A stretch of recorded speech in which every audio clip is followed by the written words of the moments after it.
కేంద్రము మనకు నిధులు ఇవ్వట్లేదు అనేది చెప్పుకుంటూనే దాదాపుగా ఇప్పటికీ ఒక 40 సార్ల సీఎం రేవంత్ రెడ్డి మోదీని కలిసినటువంటి పరిస్థితి. దీన్ని ఎలా చూడొచ్చు అంటారు?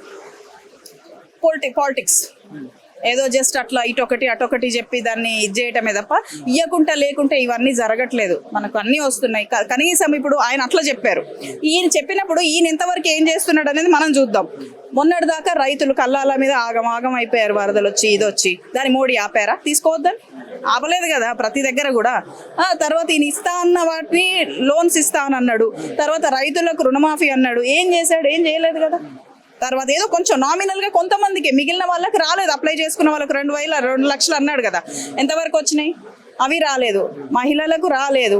తర్వాత మొన్న ఇప్పుడు చూసుకున్నట్టయితే మన దీన్ని ఏమంటారు, మన ఐ థింక్ లాస్ట్ ఇష్యూ కూడా ఒకటి జరిగింది మొన్ననే నల్గొండ జిల్లాలో జరిగింది. ఇది ఉమెన్ విషయంలో జరిగింది. ఎట్లాంటి రాద్ధాంతాలు కరెక్ట్ కావు.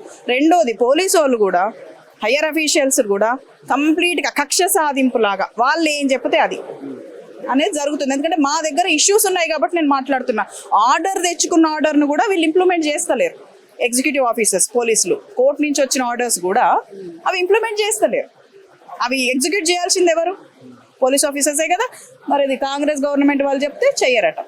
వాళ్ళ ఇన్ఫ్లుయెన్స్లో నడుస్తుంది ఇప్పుడు ఇక్కడ మన గవర్నమెంట్ కంప్లీట్గా. ఎందుకంటే అట్లాంటి మన ఎవరైతే ఉన్నారో పబ్లిక్ వాళ్ళందరినీ మీకు కావాలంటే కూడా మేము తీసుకొని చూపించగలుగుతాం బయట.